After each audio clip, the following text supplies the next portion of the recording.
여러분, 오늘 저희가 딱 사무엘상을 이제 시작합니다. 이제 마태복음을 마치고 이제 사무엘상 말씀을 들어가기 전에 오늘 또 월사 기도회를 갖게 돼서 또 그것도 의미가 있다고 생각합니다. 여러분, 사무엘은 원래 한 권의 책입니다. 원래 히브리어 성경에 보면 사무엘상하라고 나눠 있지 않고 그냥 사무엘은 한 권으로 되어 있습니다. 그걸 저희 기독교에서 그 말씀을 둘로 쪼개서 사무엘상, 사무엘하로 나누었습니다. 그래서 원래 두루마리 성경을 보면 이제 한 권으로 되어 있고요. 그래서 저희가 사무엘상은 31장으로 되어 있고 사무엘하는 24장으로 되어 있습니다. 그래서 총 55개 장으로 되어 있는데 저희가 오늘 이제 사무엘상을 말씀을 시작하면서 사무엘상에서 하나님이 도대체 무엇을 말씀하고자 하시는가 그 말씀을 나눠보려고 합니다. 여러분, 사무엘상은 누구로부터 시작하냐 하면 오늘 엘가나라고 하는 사람이 등장하는데 그게 사무엘의 아버지입니다. 그러니까 사무엘상은 사무엘의 이야기가 거의 한 70%가 나오고 사무엘이 사울을 왕으로 세워서 사울이 왕으로 일하는 내용이 뒤에 30% 정도를 차지합니다. 그러니까 31장까지 말씀을 다 읽어보면 여기에 주인공은 사무엘이구나 하는 걸 알 수 있고요. 마지막 31장에 사울과 그 아들 셋이 죽는 장면으로 이제 사무엘상의 말씀은 끝나게 됩니다. 그러면 이 사무엘상은 사무엘이 누군지를 알아야 우리가 읽을 때 훨씬 더 편안하게 또 무슨 내용인지 알고 읽을 거고요. 저희가 하나 오늘 1절에 보면 오해의 여지가 있는 게 있습니다.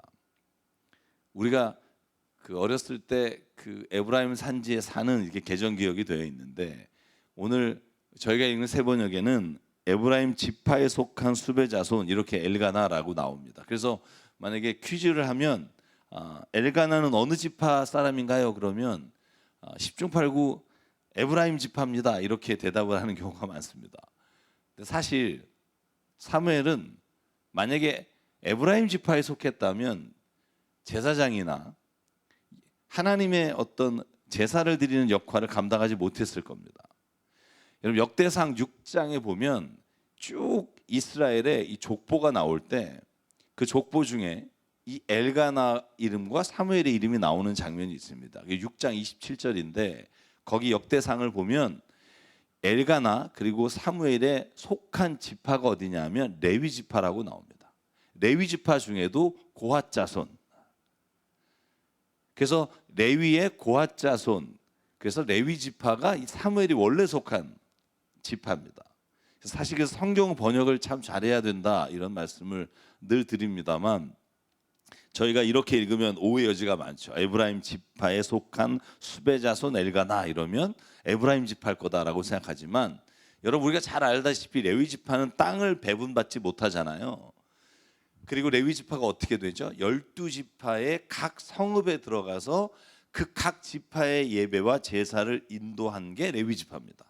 그래서 48개의 성읍에 레위 지파가 들어가서 각 지파의 예배를 관장했기 때문에 그러면 사무엘의 아버지 엘가나는 어느 지파에 속한 땅에 들어가서 제사를 드렸냐 하면 에브라임 지파가 있는 라마라고 하는 지역에 가서 제사를 드리던 레위 지파 사람입니다. 그렇게 이해하면 저희가 사무엘의 어떤 지파에 속한 사람인지를 알게 되고요. 오늘 그런데 특별한 건 뭐냐면 이 엘가나가 아내가 둘이 있다는 거예요. 예전에는 이런 일들이 성경에 보면 흔한 일이기 때문에 한나와 분인나라고 하는 두 아내가 있었는데 오늘 성경 2절부터 6절까지 보면 뭐라고 기록되어 있냐면 한나는 아이가 없고 분인나는 아이가 있습니다. 그래서 실로라는 곳에 예배드리러 가요. 왜 실로에 가냐 하면 여러분, 그 솔로몬 시대에 다윗이 있었던 예루살렘에 성전을 세우지만 성전이 세워지기 전에는 실로라는 곳에 언약궤가 있어서 실로에서 제사를 드렸습니다. 그곳에 성경에 뭐라고 기록하냐면 엘리 제사장의 두 아들 홈니와 비나스가 실로에서 제사를 관장하고 있을 때 엘가나와 그 아내와 그리고 분인나의 자식도 같이 갔겠죠. 제사를 드리러 실로로 올라갔다라고 되어 있습니다. 그런데 재미있는 건 뭐냐면 각 분인나와 그 아들에게는 자녀들에게는 매년 실로에 올라가서 제사를 드릴 때마다 그 분깃 한 몫을 나눠줬다고 돼 있어요. 그런데 한나는 분깃을 두 몫을 주면서 이 한나가 자녀가 없는 것으로 인해 당하는 어려움을 엘가나가 위로해 줬다는 거예요. 위로한 말 중에 가장 우리의 마음에 와닿는 말이 8절이에요. 이 엘가나가 한나를 이렇게 위로합니다. 여보 왜 울기만 하오 먹지 않소 늘 그렇게 슬퍼만 하는 거요. 당신이 10 아들을 두었다 해도 내가 당신에게 하는 만큼 하겠소. 이 어떻게 보면 굉장한 자신감이죠. 내가 10명의 아들보다 낫지 않냐. 요즘 아마 이렇게 물어보면 모든 아내가 말할 거예요. 10명의 남편보다 1명의 아들이 낫다. 그런데 엘가나는 무슨 자신감인지 몰라도 10명의 아들보다 내가 낫지 않소 이렇게 얘기를 해요. 다시 말하면 엘가나가 한나를 무지 사랑했다는 거죠. 근데 여러분 아무리 인간의 사랑을 받는다고 해도 우리가 그것만으로 만족하며 살 수가 없어요. 여러분 세상의 모든 조건이 다 채워진다고 해도 우리가 그러면 만족하고 막 더 이상 바라는 게 없는가? 그렇지 않더라고요. 왜 우리가 이런 말 하잖아요. 요번에 이것만 있으면 진짜 내 인생에서 다른 거 필요 없다. 근데 그거 생기면 또 다른 거에 눈이 돌아가요. 사람이라는 게 만족감을 눈에 보이는 것으로 채워질 수 없다는 거예요. 여러분 그런데 오늘 본문에 보면 이해하기 어려운 말이 나와요. 이해하기 어렵다기보다는 신앙적으로 이걸 받아들이기 힘든 말이 나와요. 그게 5절과 6절이에요. 뭐라고 돼 있냐면 이렇게 돼 있습니다. 한나에게는 두 몫을 주었다. 비록 주님께서 한나의 태를 닫아 놓으셨지만 엘가나는 한나를 사랑하였다. 6절에 반복해서 나옵니다. 한나의 태를 닫아 놓으셨으므로. 누가 닫았냐고요? 하나님이 닫았다는 거예요. 여러분 우리가 이런 본문들을 만나게 되면 우리가 하나님이 왜 한나에게는 그런 시련을 주시지? 왜 태를 닫으셨지? 이런 생각을 하게 돼요. 성경에 이런 표현도 있습니다. 하나님이 그를 이렇게 하셨으므로 라는 말들이에요. 이집트의 바로의 마음을 강팍하게 하셨다. 그죠? 그리고 하나님이 그가 꼼짝달싹 못하게 하셨다. 이렇게 하나님이 하셨다는 이야기의 전개가 성경에 참 많이 나옵니다. 그런데 오늘 이걸 우리가 어떻게 읽어낼까 하는 거예요. 여러분 진짜 하나님이요 한나의 태를 닫으셨을까요? 제가 여러분에게 한번 질문하는 거예요. 한나의 태를 하나님이 닫아서 한나가 고통당하고 어려움당하고 힘들게 하시는 걸까요? 우리 인생에 있는 모든 고난과 어려움은 다 하나님이 우리를 하여금 깨닫게 하시려고 하나님이 주신 고난일까요? 저는 그래서 오늘 성경을 읽을 때 우리가 두 가지를 구분해서 읽어야 돼요. 하나님이 역사하시는 것과 인간이 그 하나님의 역사하심을 체험하고 고백하는 언어들, 이 언어들을 우리가 잘 구분할 수 있어요. 성경을 읽을 때 오해하지 않을 수 있어요. 여러분 바울이 이렇게 말해요. 하나님이 내가 인생을 살아보니까 나를 어머니의 태에서부터 나를 구원해 주시고 부르셨다 이렇게 표현합니다. 여러분 바울을 하나님이 어머니의 태에서 부르셨다 이 말이 우리가 신앙적으로 보면 이해할 수 있는 말이에요. 하나님이 나를 부르셨다. 그죠?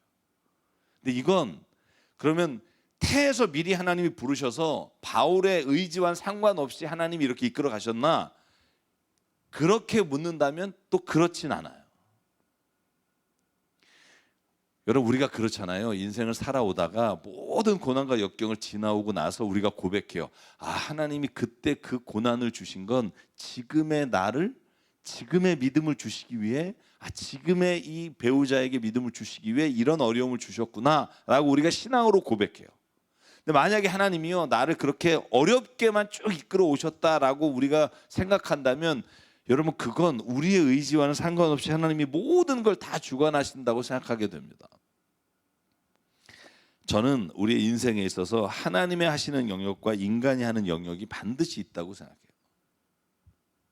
그럼 가룟 유다도 예수님을 팔아넘기는 걸 하나님이 그의 마음에 들어가셔서 성령이 들어가셔서 하셨다. 이렇게 성경이 기록해요. 성령이 아니면 사탄이 그에게로 들어가서. 그러면은 가룟 유다나 어떤 사람이 가지고 있는 의지와 전혀 상관없이 하나님이 일하시는가? 그렇지 않다는 거예요. 여러분, 무슬림들이 늘 하는 말이 있어요. 인샬라. 그죠? 그래서 그런 무슬림 국가에 가면 제일 많이 듣는 말이 인샬라라는 거예요. 알라의 뜻대로 하옵소서.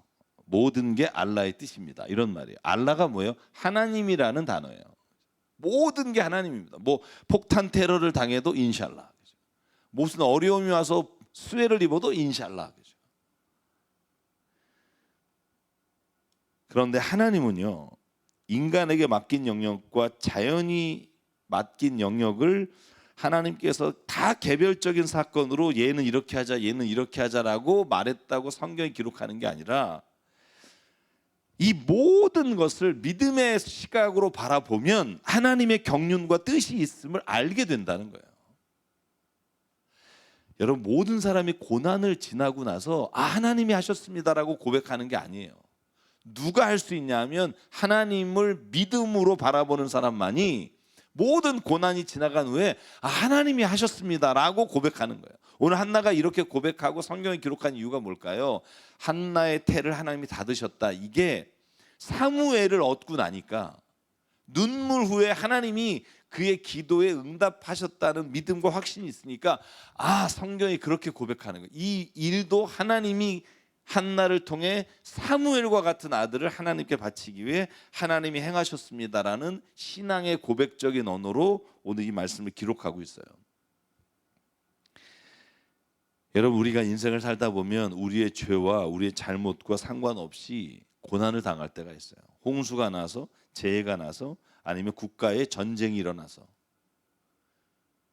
그 모든 개별적인 사건, 사람의 죽고 또 사람이 전쟁에서 전사하는 것들을 하나님이 그렇게 하셨다라고 성경이 말하려고 하는 게 아니에요. 인간의 욕심으로 인해 혹은 인간이 가지고 있는 정욕으로 인해 전쟁이 일어나고 강도가 일어나고 이런 일들이 일어나요. 그래서 사람이 피해를 당하기도 하고 죽기도 해요. 이걸 하나님께서 하셨다라고 고백할 수 있는 건 오직 믿음으로 그 사건이 하나님 안에서 하나님의 뜻과 경륜을 깨달은 사람에게만 주시는 하나님의 특별한 은혜입니다. 제가 주일에 그런 설교 드렸죠. 위로라는 건 하나님이 고난 가운데 주시는 선물입니다. 마찬가지예요. 하나님이 이 일을 하셨습니다라고 고백할 수 있으려면 우리가 믿음의 눈으로 하나님을 바라볼 수 있을 때 그때 우리에게 이런 고백이 나오는 거예요. 그때 이 어려움도 하나님이 나를 믿음의 길로 이끄시기 위해 행하신 역사심이구나. 이건 나 외에는 고백할 수 있는 사람이 없어요. 믿음의 눈으로 보지 않으면 고백할 수 없어요.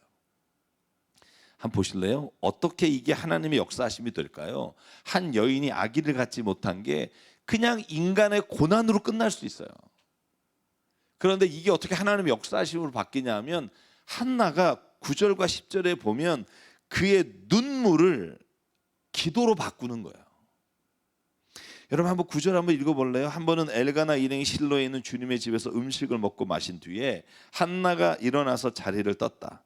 그때 제사장 일리는 주님의 성전 문설주에 앉아 있었다. 한나는 괴로운 마음으로 주님께 나아가 흐느껴 울면서 기도하였다. 아멘. 여러분, 괴로운 일이 있을 때, 정말 슬픈 일이 있을 때 믿음의 사람이 가야 될 곳이 어딘가? 오늘 성경이 말해요. 주님께 나아가 기도하게 되었다. 여러분, 우리가 성경에 이런 구절이 있어요. 슬픔이 변하여 기쁨이 되고 탄식이 변하여 기도가 됩니다. 하나님의 사람, 하나님이 내 삶을 이끌어 가신다고 믿는 믿음의 사람이 가져야 될 게 있습니다. 그게 뭐냐 하면 우리가 괴로움과 슬픔과 눈물이 있을 때 그걸 하나님께 가지고 가서 하나님께 드리는 기도로 바뀌는 은혜가 있어야 될 줄 믿습니다. 그때 하나님이 그냥 우연적으로 일어났던 사건도 하나님의 사건으로 바꾸는 은혜가 있다는 거예요. 어떨 때 내 인생에 살아가는 고난과 일어났던 일들이 하나님의 역사하심이 됩니까? 내가 그 자리에서 슬픔이 슬픔으로 끝나는 게 아니라 슬픔이 탄식이 기도가 될 때 내게 일어났던 그 역사와 일이 하나님의 역사로 바뀌는 능력이 우리에게 나타나는 줄 믿습니다. 그래서 우리가 기도하는 거예요. 왜 기도해요? 기도하면 모든 문제가 해결돼요? 기도하면 모든 병이 나요? 아니요. 때로는 그렇지 않을 때가 있어요. 그런데 잊지 마십시오. 그럼에도 불구하고 기도하는 사람에게는 그 사건이 그냥 고난으로 끝나지 않고 하나님의 역사를 이뤄가는 하나님의 사건으로 변하게 되는 줄 믿습니다. 그게 기도의 능력이에요. 기도는 때로는 우리의 상황을 바꾸기도 하고 우리가 간절히 원하는 것을 이루어주는 일도 일어나지만, 기도는 내가 가지고 있는 생각과 내 삶에 일어났던 일들을 하나님의 역사하심으로 바꾸는 능력이 기도로부터 나타나는 줄 믿습니다. 그래서 예수님이 감람산에서 기도할 때 기도하심으로 십자가를 비켜가지 못해요. 고난이 예수님을 피해가지 못해요. 근데 기도함으로 그 십자가가 하나님의 구원의 능력의 역사로 바뀌는 은혜가 일어났다는 것을 저는 봅니다. 이 은혜가 저와 여러분에게 이 아침에 있기를 간절히 원합니다. 모든 것이 합력하여 선을 이룬다. 여러분 로마서 8장 28절의 말씀이 뭐냐면, 그러니까 모든 일을 다 지나고 나면 믿음의 사람은 이렇게 고백한다는 거예요. 아, 하나님이 이 모든 것들을 하나님의 선한 일을 이루시기 위해 이끌어 오셨구나 하는 거죠. 사랑하는 여러분, 그래서 오늘 이 개별적인 사건이 하나님의 사건으로 바뀌는 기도가 11절의 기도예요. 한나가 눈물로 이렇게 기도합니다. 마지막으로 이 말씀만 읽을게요. 한나는 서원하며 아뢰었다. 만군의 주님, 주님께서 주님의 종의 이 비천한 모습을 참으로 불쌍히 보시고 저를 기억하셔서 주님의 종을 잊지 않으시고 이 종에게 아들을 하나 허락하여 주시면 저는 그 아이 한평생을 주님께 바치고 삭도를 그의 머리에 대지 않도록 하겠습니다. 한나가 뭐라고 말해요? 주님, 지금까지 내게 아들이 없었던 것, 제가 이걸 한탄하고 살았는데 이제 한탄으로 마치지 않겠습니다. 만약에 제가 이제 이 일을 하나님의 일로 제가 믿습니다. 만약에 하나님이 나에게 아들을 허락해 주시면 나를 기억하셔서 나를 불쌍히 여기시고 그 주신 아들을 한평생 주님 앞에 두고 내가 주님의 사람으로 키워내겠습니다. 여러분, 이렇게 기도할 때 그냥 한 아이가 태어나서 끝날 수 있는 일이 사무엘이라고 하는 하나님의 특별한 은혜와 능력의 사람으로 하나님이 한나에게 역사하시는 하나님의 역사로 바뀌는 것을 보게 됩니다. 우리가 보통 이렇게 말해요. 우리는 이 세상에 던져진 존재입니다. 이게 세상이 우리를 보는 시각이에요.